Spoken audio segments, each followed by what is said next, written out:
ಕರ್ನಾಟಕ ರಾಜ್ಯ ರಸ್ತೆ ಸಾರಿಗೆ ನಿಗಮದ ವತಿಯಿಂದ ಇಂದು ಪತ್ರಿಕಾಗೋಷ್ಠಿ ನಡೆದಿದೆ. ಇದೇ ತಿಂಗಳು 29ನೇ ತಾರೀಕು ದೊಡ್ಡ ಮಟ್ಟದಲ್ಲಿ ಪ್ರತಿಭಟನೆಯನ್ನು ಹಮ್ಮಿಕೊಂಡಿದ್ದಾರೆ. ಇದೇ ವಿಚಾರವಾಗಿ ಮಾತನಾಡೋದಕ್ಕೆ ಅಧ್ಯಕ್ಷರಾಗಿರುವಂತಹ ಸುರೇಶ್ ಅವರು ನಮ್ಮ ಜೊತೆ ಇದ್ದಾರೆ. ಸರ್, ಮೊದಲನೇದಾಗಿ ಯಾವ ರೀತಿ ನಡೆಯುತ್ತೆ ಈ ಒಂದು ಪ್ರತಿಭಟನೆ? ಯಾಕೆ ಅಂತಂದರೆ ಇದೇನು ಮೊದಲನೇ ಬಾರಿ ಆಗ್ತಾ ಇಲ್ಲ. ಈ ಹಿಂದೆ ಎಷ್ಟೋ ವರ್ಷಗಳಿಂದ ಇದೇ ರೀತಿ ಪ್ರತಿಭಟನೆಗಳಾಗ್ತಾ ಇದೆ, ಆದರೂ ಕೂಡ ಏನು ಬದಲಾವಣೆ ಆಗ್ತಾ ಇಲ್ಲ, ಯಾವುದೇ ರೀತಿ ಸ್ಪಂದನೆ ಸಿಗ್ತಾ ಇಲ್ಲ. ಈ ರೀತಿ ಏನು ಮಾಡ್ತೀರಾ? ನೋಡಿ, ಇದೇನಂತ ಹೇಳಿದ್ರೆ ಹಿಂದೆ ಆಗಿದ್ದಕ್ಕೂ ಇದಕ್ಕೂ ಸ್ವಲ್ಪ ವಿಭಿನ್ನತೆ ಇದೆ. ಈ ಸತಿ ನಾವು ಮಾಡ್ತಾ ಇರೋವಂಥದ್ದು ಸರ್ಕಾರದ ಗಮನ ಸೆಳೀತಾ ಇರೋದು.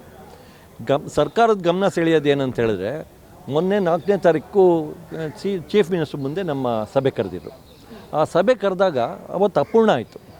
ಅಪೂರ್ಣ ಆಗಿ ಒಂದು ವಾರದಲ್ಲಿ ನಾವು ಸಭೆ ಕರಿತೀವಿ ಅಂತ ಹೇಳೋದು. ಆದ್ದರಿಂದ ಇನ್ನೂ ಕರೆದಿಲ್ಲ. ಅವ್ರ ಗಮನ ಸೆಳೆದು ಇದು ಈ ಸಭೆನ ಸಂಪೂರ್ಣ ಮಾಡಲಿ, ಅವ್ರ ಮೈಂಡ್ ಏನಿದೆ ಫಸ್ಟ್ ತಿಳ್ಕೊಳ್ಳೋಣ. ಇವಾಗ ಅವರೇ ಏನಾದ್ರು ನಿಮ್ಮ ಸಮಾನ ವೇತನ ಜಾರಿ ಮಾಡ್ತೀವಿ ಅಂತ ಹೇಳಿದ್ರೆ we need not go further at all. ಅದರಿಂದ just to drag their attention, this is ಇದು ಒಂದು ಹೋರಾಟ ಕಾರ್ಯಕ್ರಮ ತುಂಬ ಶಾಂತಿಯುತವಾಗಿ ತೊಗೊಳ್ತಾ ಇದ್ದೀವಿ.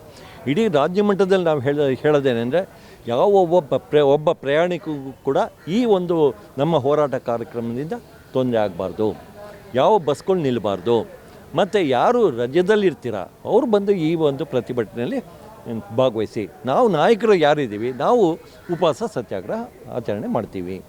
ಇದು ಸರ್ಕಾರದ ಗಮನ ಸೆಳೆಯುವಂಥದ್ದು ಹೊರತು ಇದು ಯಾವುದೇ ರೀತಿ ಒಂದು ಗೊಂದಲಕ್ಕೆ ಅವಕಾಶ ಕೊಡುವಂಥ ಒಂದು ಪ್ರತಿಭಟನೆ ಅಲ್ಲ.